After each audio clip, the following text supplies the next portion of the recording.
Bonjour à tous.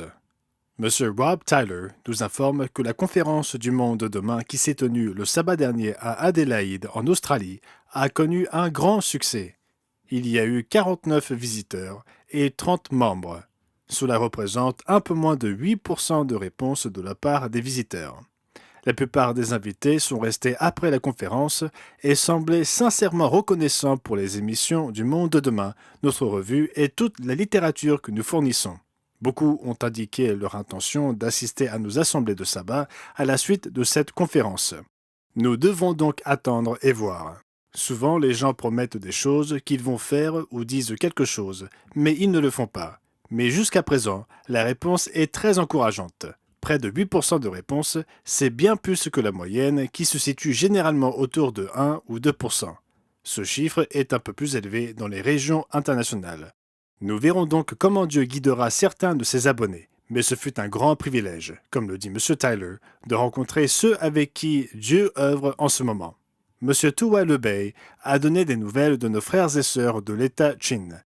Cette semaine, il a appris que les combats dans la région du village de Kiarin s'étant calmés au cours des 2 dernières semaines, nos membres Chin peuvent maintenant rentrer chez eux, ne serait-ce que temporairement, depuis le camp de réfugiés qu'ils ont dû fuir.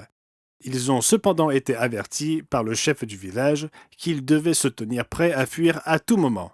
Entre-temps, notre responsable local To Mia a préparé toutes les provisions pour la Pâque pour nos membres Chin et ils peuvent soit célébrer la Pâque et les pains sans levain dans le village, soit retourner dans le camp de réfugiés. Quelle que soit la solution retenue, elle sera forcément la bonne. Cependant, ils sont préparés à toute situation à laquelle ils pourraient être confrontés concernant la façon de célébrer les prochains jours saints. Nos frères et sœurs Chin tiennent à remercier tous ceux qui ont prié pour leur situation. Ils sont maintenant en sécurité, du moins pour le moment, et ils sont très heureux d'être de retour chez eux. Dans la région du Delta, la situation est relativement stable pour nos membres en ce qui concerne la conscription forcée qui se poursuit. Cependant, un membre et sa famille ont dû fuir pour éviter la conscription, après avoir été sélectionnés lors des tirages au sort pour ses fils. Nous sommes sans nouvelles d'eux à l'heure actuelle. Nos membres du Myanmar nous demandent de continuer à prier. Je vous encourage à consulter notre nouveau site internet Viewpoint, point de vue en anglais, tomorrowsworldviewpoint.org. Vous trouverez le lien dans la barre de menu en haut du site internet en anglais Monde de demain.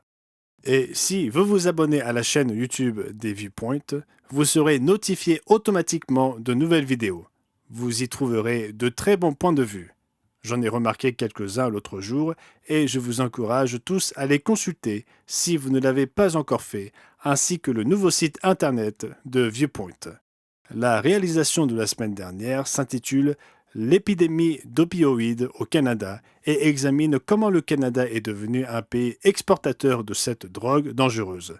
N'hésitez donc pas à consulter le site internet Viewpoint et à visionner ce qu'il y a d'autre à découvrir.